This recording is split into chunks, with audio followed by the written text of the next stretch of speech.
10 ಅಂತ ಹೇಳ್ತೀವಿ, ಆಮೇಲೆ ಅಧಿಕಾರಿಗಳು 5 ಅಂತೀವಿ, ಈಗ 20 ತನಕ ನೀರು ಕೊಡ್ತೀನಿ ಏನಿಲ್ಲ ಸರ್. ಈಗ 5 ಇಲ್ಲ 20 ಇಲ್ಲ, 10 ಮಟ್ಟ ನೀರು ಕೊಡ್ತೀವಿ ಅಂತ ಹೇಳಿದ್ವಿ.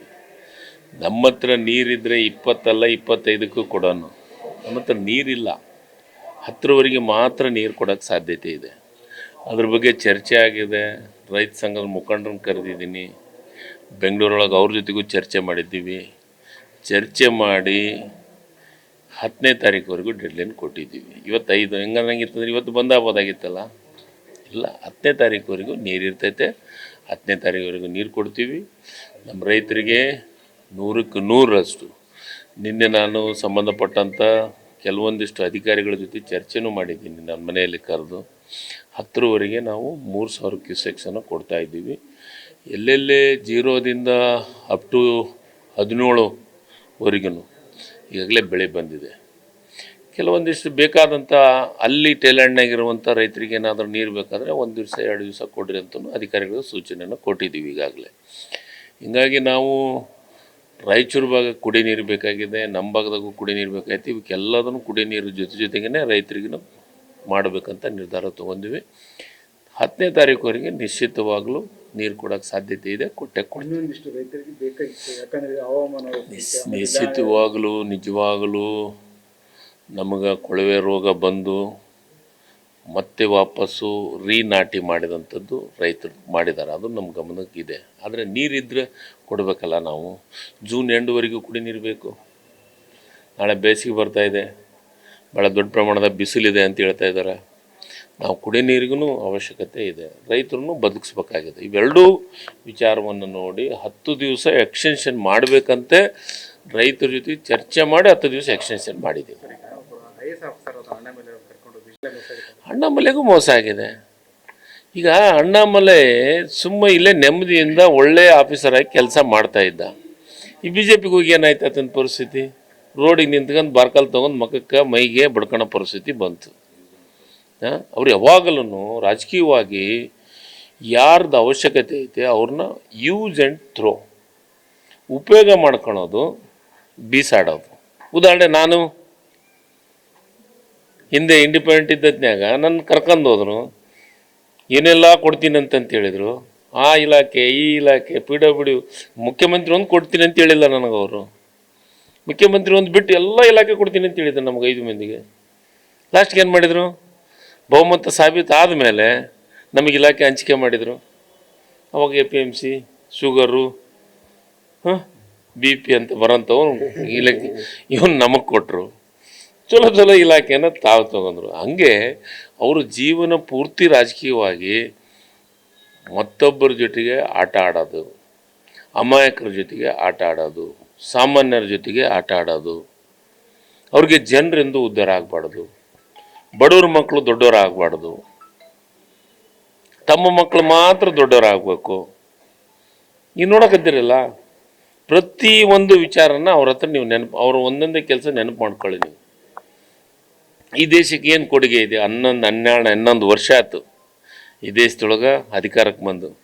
ಬಡವ್ರ ಬಗ್ಗೆ ಏನಾದ್ರು ಚಿಂತೆ ಆಗಿದೆನಾ? ಸಾಮಾನ್ಯರ ಬಗ್ಗೆ ಏನಾದರೂ ಯೋಜನೆಗಳು ಬಂದಿದ್ದಾವ?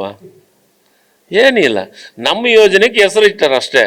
ನಿರ್ಮಲ ಭಾರತ್ ಯೋಜನೆ ಹೋಗಿ ಸ್ವಚ್ಛ ಭಾರತ ಆಗೈತಿ. ನಾವು ಮಾಡಿದಂಥ ಯೋಜನೆಗಳು ಯಾವ್ಯಾವ ಅದಾವು ಒಂದ್ಸತಿ ನೆನಪು ಮಾಡ್ಕೊಳ್ಳಿ.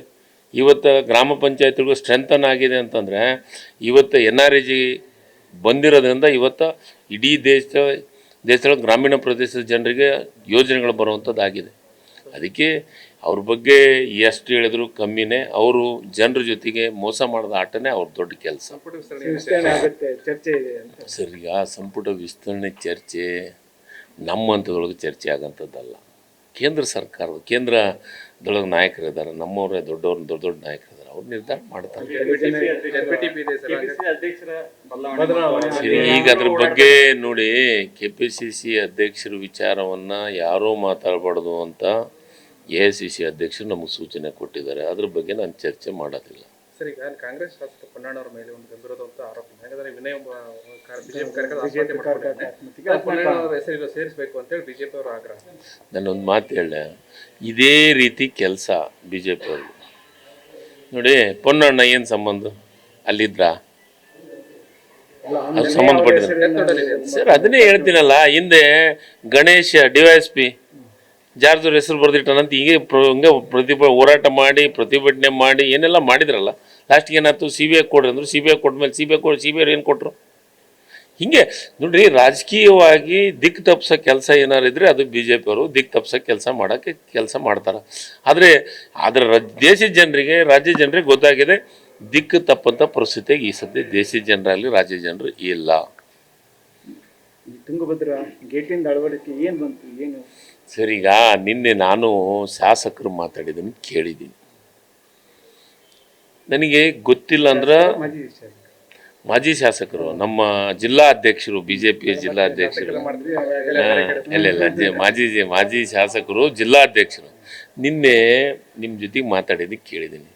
ದಯಮಾಡಿ ಜಿಲ್ಲಾ ಅಧ್ಯಕ್ಷರಿಗೆ ವಿನಂತಿಯನ್ನು ಮಾಡ್ಕೊತೀನಿ, ಮೊದಲು ತಿಳ್ಕೊಳೋದನ್ನು ಕಲೀರಿ, ತಿಳ್ಕೊಂಡು ಮಾತಾಡೋದನ್ನು ಕಲೀರಿ. ತಿಳ್ಕೊಲಾರ್ದೆ ಏನೆಲ್ಲ ಮಾತಾಡಿದ್ರಾಗ ಅರ್ಥ ಇಲ್ಲ. ಬೋರ್ಡ್ ಯಾರ ಕೈಯಾಗಿದೆ? ಬೋರ್ಡ್ ಯಾರ ಕಂಟ್ರೋಲ್ನಾಗಿದೆ? ನೋಡಿ, ಪ್ರಸ್ತಾವನೆ ಏನ್ರಿ, ನೀವು ಹಂಗೆ ಮಾತಾಡೋದು ಬೇಡ. ನೀವು ಮಾಧ್ಯಮದವ್ರು ಗೆಳೆಯರು, ನೀವು ಸ್ವಲ್ಪ ಅವ್ರಿಗೆ ಕ್ವಶನ್ ಕೇಳ್ರಿ. DPR ಕೈ ಹಿಡ್ಕೊಂಡು ಮಾಡ್ಸ್ಕೊಂಬರ್ತಾನ ಅಂತಿತ್ತ ಸರ್? ಹೆಂಗೆ ಕಳಿಸ್ತಾರ ಸರ್? ಬೋರ್ಡ್ನಾಗ ಒಂದು ಕಲ್ಲು ಕಿತ್ತಕ್ಕ ನಮಗೆ ಪರ್ಮಿಷನ್ ಬೇಕಂದ್ರೆ ಬೋರ್ಡ್ ಬೇಕು. ಇನ್ನು DPR ಚೇಂಜ್ ಮಾಡಕ್ಕೆ ನಮ್ಮ ಕೈಲಾಗತ್ತಾ? ಮೊನ್ನೆ ನೀರು ಹರಿದು ಹೋಗತ್ತೈತೆ, ಅನ್ನೆಸರಿ ನೀರು ಹರಿದೋಗುತ್ತೆ. ಮ್ಯಾಲಿದೊಂದು ನಾವು ಸ್ಟಾಪ್ ಲೈಟ್ ಅದು ಭೀಮನ್ ಇದನ್ನು ತೆಗಿಬೇಕಾತಂದ್ರೆ ನಮ್ಗೆ ಪರ್ಮಿಷನ್ ಕೊಟ್ರ? ಯಾಕೆ ಮುಖ್ಯಮಂತ್ರಿಗಳು ಹೇಳಿದ್ರು, ಉಪಮುಖ್ಯಮಂತ್ರಿಗಳು ಹೇಳಿದ್ರು, ನಮ್ಮ ಸೆಕ್ರೆಟರಿ ಹೇಳಿದ್ರು, ತೆಗೆಕೊಟ್ರ? ನೀವೇ ಇದ್ರಲ್ಲ. ಒಂದು ಡ್ಯಾಮ್ನಾಗ ಒಂದು ಕಲ್ಲು ತೆಗಿಬೇಕಾತಂದ್ರೆ ಬೋರ್ಡು ಪರ್ಮಿಷನ್ ಬೇಕು. ಸುಮ್ಮ ಎಲ್ಲ ನಿಂತು ರೋಡಿಗೆ ನಿಂತು ಮಾತಾಡ್ದ ಸರ್? ಈಗ ನಾನು ಹೇಳಕತ್ತಿದ್ದು ಈ ಕೆಲಸ ಅವ್ರು ಮಾಡಬೇಕು, 3 ರಾಜ್ಯದ ಜೊತೆ ಕಮ್ಯುನಿಕೇಟ್ ಮಾಡಬೇಕು. ನೀವಾಗಲೇ ನಾವು ಹೇಳಿದ್ದೀವಿ, ಅವ್ರ ಜೊತೆಗೆ ನಮ್ಮ ಇಲಾಖೆ, ನಮ್ಮ ನೀರಾವರಿ ಇಲಾಖೆ ಸೆಕ್ರೆಟರಿ ನಮ್ಮ ರಾಜ್ಯದಿಂದ ಒಬ್ಬರು ಇರ್ತಾರೆ, ಮೆಂಬರ್ ಸೆಕ್ರೆಟರಿ ಇರ್ತಾರೆ. ಆ ಸೆಕ್ರೆಟರಿ ಮಾತ್ರ ಮೆಂಬರ್ ಇರೋದು. ಅವ್ರ ಮುಖಾಂತರ ಹೇಳಿದ್ದೀವಿ. ಮೊದಲು ಅದನ್ನು ಅವ್ರು ಎಷ್ಟು 5 ಮಾಡ್ತಿರೋ 10 ಮಾಡ್ತಿರೋ ಹಂತವಾಗಿ ಮಾಡೋಕ್ಕೆ ಸಾಧ್ಯತೆ ಐತೆ. ನೀವು ಗೇಟ್ ತೆಗೆದು ನಾವು ಬದಲಾವಣೆ ಮಾಡೋಕ್ಕಾಗತ್ತಾ? ಒಂದು ಸಣ್ಣದೊಂದು ಒಂದೇ 19 ಗೇಟ್ ತೆಗಿಬೇಕಾತಂತಂದ್ರೆ ನಾವು ಅವ್ರ ಪರ್ಮಿಷನ್ ಕೇಳಿದ ಮೇಲೆ ಗೇಟ್ ಮುಟ್ಟಿದ್ದೀವಿ. ನಾವು DPR ಮಾಡಿದ್ರೇನು ನಾವು ದುಡ್ಡು ಕೊಡ್ತೀವಿ ಅಂತಂದ್ರೇನು ಮಾಡೋಕ್ಕಾಗತ್ತಾ?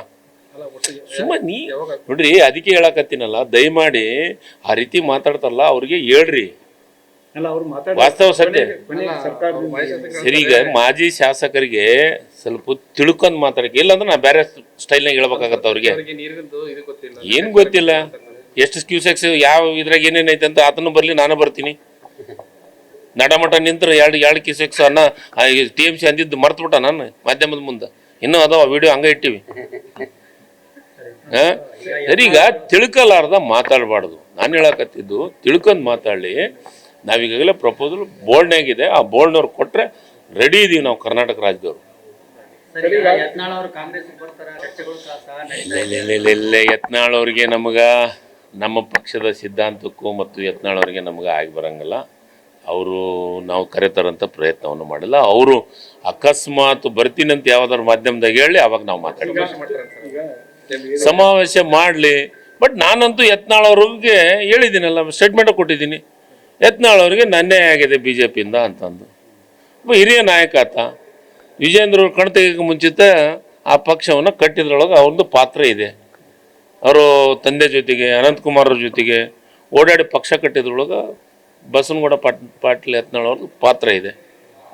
ಹಿಂಗಾಗಿ ಅವ್ರಿಗೆ ಅನ್ಯಾಯ ಆಗಿದೆ. ಅದನ್ನು ನಾನು ಸ್ಪಷ್ಟವಾಗಿ ಹೇಳಿದ್ದೀನಿ, ಅವ್ರಿಗೆ ಅನ್ಯಾಯ ಆಗಿದೆ. ಇಂಥ ಹಿರಿಯರಿಗೆ ಭಾಳಷ್ಟು ಮಂದಿಗೆ BJPಗೆ ಅನ್ಯಾಯ ಆಗಿದೆ.